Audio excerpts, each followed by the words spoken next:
the News Channel 5 network, this is Morning Line with Nick Barris.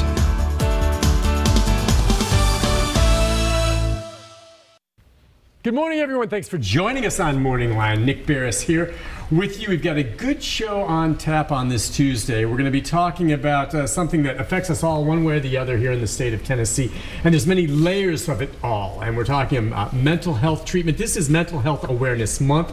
And when we talk about layers, we're going to explain that to you with a panel of guests, because we really have three of the individuals here in the state that are charged with, I think, addressing the issues and how they play out with the governor and all of that. And we're going to take your phone calls this morning for them if you have questions or comments as we hit on some of the various topics that come under this umbrella of mental health and Mental Health Awareness Month. 737-7587.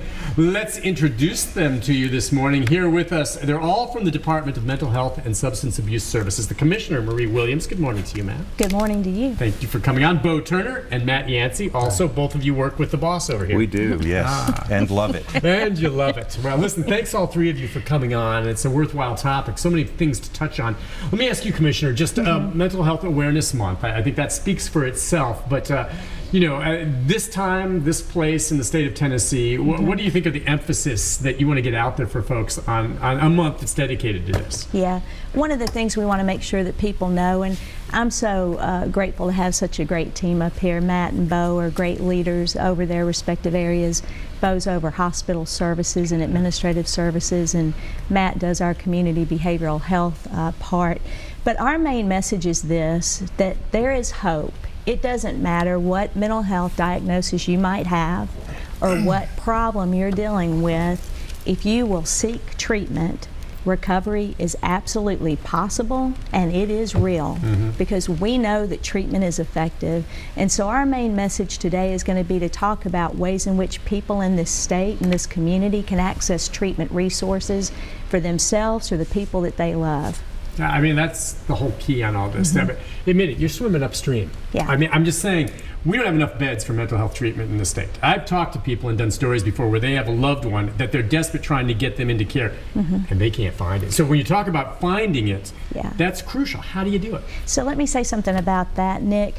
There's some rumors about beds being available, not being available. There are a lot of people that we serve in this state. Last year, under Bo's leadership, we actually served about 10,000 Tennesseans in the beds that we have. We teamed up with Tennessee Hospital Association to actually look at this issue of people waiting in our emergency departments because there weren't beds. Waiting with a mental yes, sir. And so what we found out is that, yes, there have been some wait times. We're nowhere like our border state persons even that are worse waiting. In places, I mean, there are places where people are waiting 2 weeks, a month. I'm not saying that's appropriate.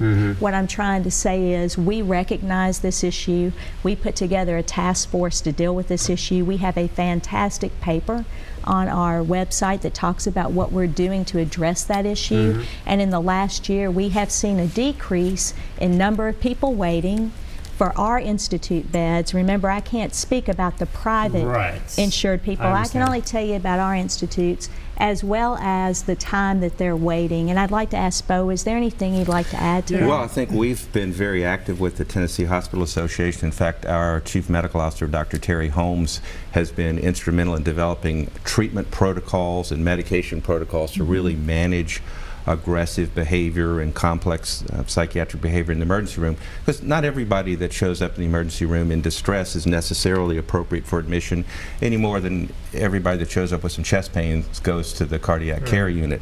So we've really done that. We're rolling that out. There's an ongoing task force, and we're trying to, quite frankly, get all the emergency rooms in the state under this protocol, and we really think it will reduce the wait time, and it will also get those individuals that showed up but can really be treated at another level of care, not have to wait in the emergency room. From mental distress you're talking about. They come in to get an evaluation whether or not they need to get further treatment in that moment. And Nick, one thing I'd want to add, Matt oversees our crisis programs, and I think this is important for the viewers to know. We have mobile teams, and other states don't have 24/7 mobile teams, and I'd like Matt to talk some about that as well, where we try to intervene and actually keep an individual from having to go into higher restrictive hospital settings. So Matt, do you want to speak to that? These vans that drive around? We have mobile crisis teams across the state, and we're unique across the country in many ways in that no matter where you live here in Tennessee, you can call 855-CRISIS-1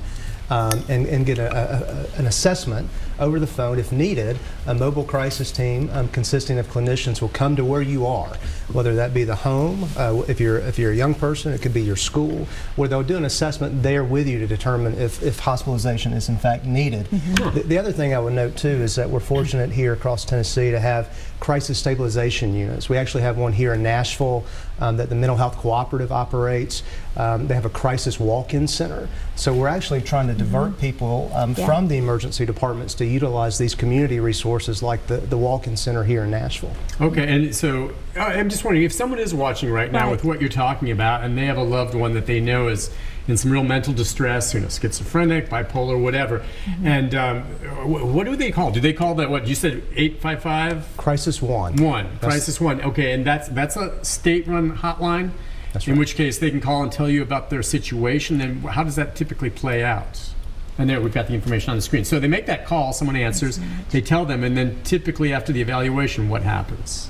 Yeah, so if you call 855-CRISIS-1, you'll speak to someone over the phone who will ask some general questions around how you're doing, your state of mind, the immediacy of the reason you're calling. If it's determined that someone needs to be dispatched, and they often are, they'll come to your location. I believe last year our crisis line fielded over 100,000 calls, resulting in around 85,000 face-to-face assessments. So people are actually seeing someone face-to-face to determine, in fact, do they need to go to the hospital or not. Okay. And what's interesting in those instances is that about 70% of those individuals actually were given resources in that point in time where they didn't have to go into a hospital. Because again, you want to keep people in the community. They want to stay in the community more so than being hospitalized. But for those cases and those individuals that need to be hospitalized, we're here to make sure that that happens. Okay, yeah. And so when you say services, does that mean they could maybe be given some counseling, or they're getting some kind of medicines? That goes to our next program that Matt oversees. Again, we have an incredible governor and an incredible legislature that appropriated over $22 million this year for us to run the behavioral health safety net. Those programs are run by our mental health providers across the state. You can find their information on our website, which is tn.gov. /behavioral/health, and I believe that's great. That's up there. Yeah. And so we can offer services like medication management, case management, therapy, and Matt, you want to add anything to that? Again, it's one of the many examples of how Tennessee's leading the way when it comes to behavioral health. We do, as the Commissioner says, operate the behavioral health safety net with 15 community mental health centers across the state. So if you are uninsured, if you are indigent, and you need behavioral health services, you can get those services free of charge through our safety net program. Interesting. Listen, we're going to take a break. When we come back, lots more to talk about. And we'll open up the phone lines as well, 737-7587. If you have questions or comments along these lines, as you see, these three are right at the forefront of a lot of what's happening in the state of Tennessee. So we'll take a break, be back with more on mental health. And this is Mental Health Awareness Month, as you see there on the screen. Right after this, stay with us.